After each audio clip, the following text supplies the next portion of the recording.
My name is Chinedu Onoha. I'm a Forex trader. I'm also a Forex coach. I've been trading for about 10 years and I've been in the coaching business for approximately 4 years. And I'm presenting to you today the high probability Forex trading strategy with almost 100% accuracy. Now, don't get me wrong, this strategy would not win all of the time, but it sure will win most of the time. And I'm going to share with you precise entry and exit points with precision. All right, so when we talk about high probability trading, what we are looking at basically is the confluence of factors. Now, I'm going to be sharing with you three confluence of factors. In my previous videos that talked about divergence, I mentioned a few things and I'm going to improve on some of those things that I talked about earlier. All right, so I want you to listen attentively so that you would be able to get exactly what I'm about to share with you today, because I'm sure this would help someone to make consistent profit. All right, I'm going to introduce divergence again for some of you who have not listened to my previous videos. And divergence, I'm going to focus on hidden divergence. Now, there are two major types of divergence. The first type is the regular or classic divergence. Now, every oscillator, this is an oscillator, by the way, this is the HP oscillator, which I would basically be using for this teaching. Every oscillator is a slave to price. In other words, price can a oscillator cannot move if price does not move, which means oscillator is a slave to price. In other words, the oscillator is lagging. However, if price is making a lower low, the oscillator is expected to be doing the same thing. If price is making a lower high, the oscillator is expected to be doing the same thing. But whenever there is a disagreement between the oscillator and price, then we have divergence. So look at this. Price is making a lower low and the oscillator is making a higher low. Look at the corresponding low here. Price is making a lower low. The oscillator is making a higher low. All right. So this is regular divergence. This is bullish regular divergence. Now, what we are concerned about is not regular divergence.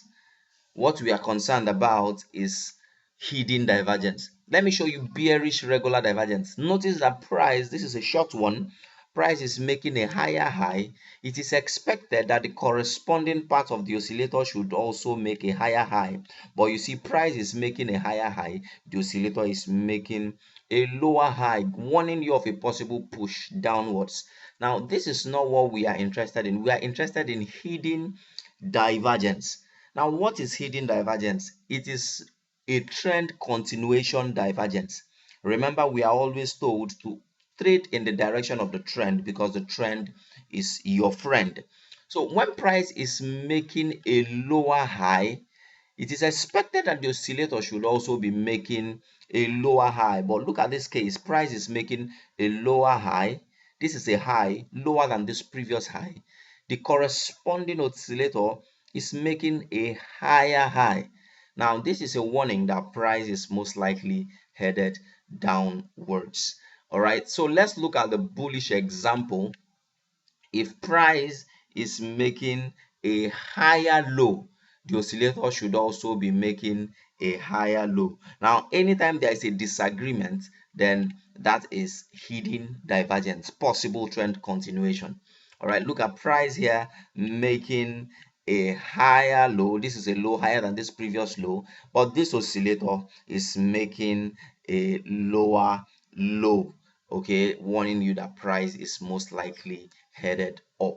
Now, what I'm saying here is that price and oscillator, whenever they disagree, you have divergence. Now, hidden divergence on its own is a high probability trading strategy. However, you cannot just trade with hidden divergence alone. You need a confluence of factors. And I'm going to share with you three major confluence of factors.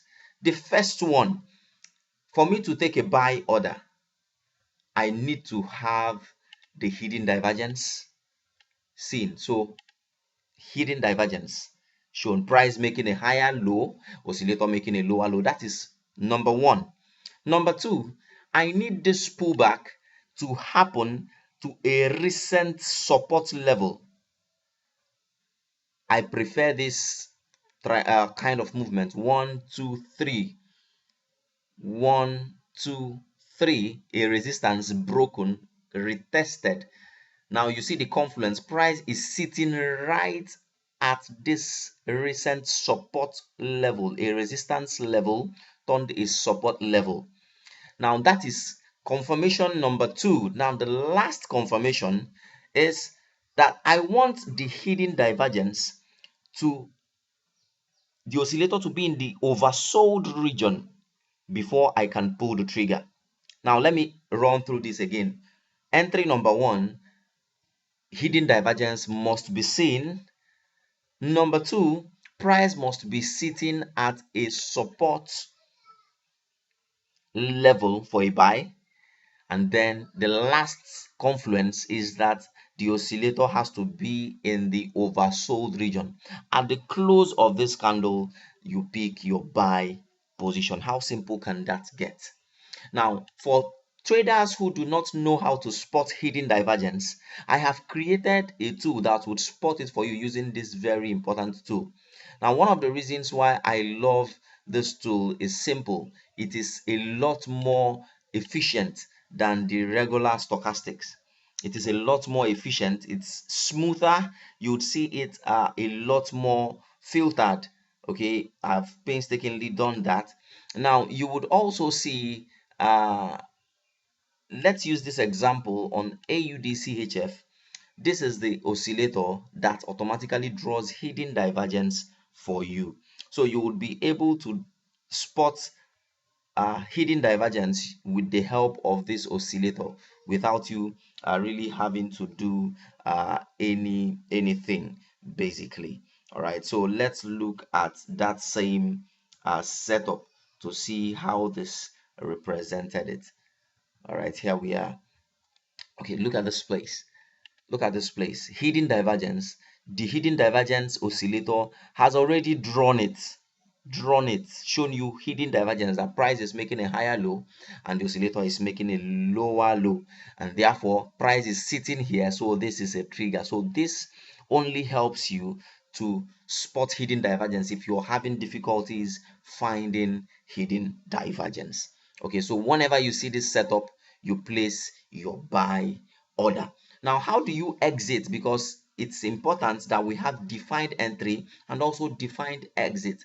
Now, at the close of this candle, this is the trigger candle. The beginning of this candle is the trigger candle.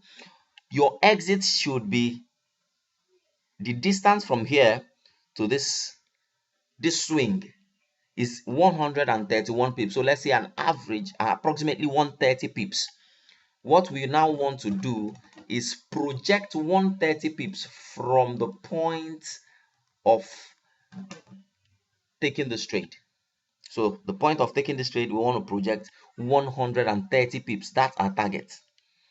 Now the stop loss, I recommend half of this, and half of this would be 65 pips. So your stop loss needs to be somewhere here. Let's look for a sell example.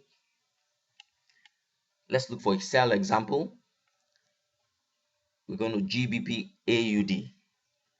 The sell example, price has to be making, okay, here we are. Okay, first of all, there has to be hidden divergence. Hidden divergence, price is making a lower high and the oscillator is making a higher high. Now you can see clearly that the hidden divergence, the HP oscillator for hidden divergence has clearly drawn hidden divergence.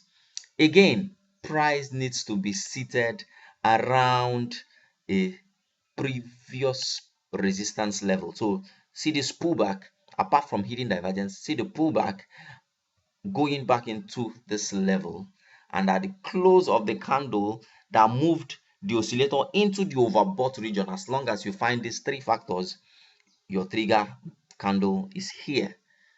Now let me run through this again. First of all, Confluence number one is there has to be hidden divergence. Price is making a lower high and the oscillator is making a higher high. That is number one. Number two is that pullback has to be at a recent, in fact, remember I said 1, 2, 3. I prefer it this way. It has the highest probability. You want to have the most recent swing 1, 2, 3. So price reacting at this level, and then you have the hidden divergence, and you have the oscillator while it is showing hidden divergence in the overbought region. And I use 90. Note this, 90, and you can simply set this by going to this place and adding the level. So simply click here to set or add if you want to add a new level. Okay, but now we don't need this level. All right, so I'll run through this again. Hidden divergence, price making a lower high, oscillator making a higher high, sitting right at a resistance level at an overbought.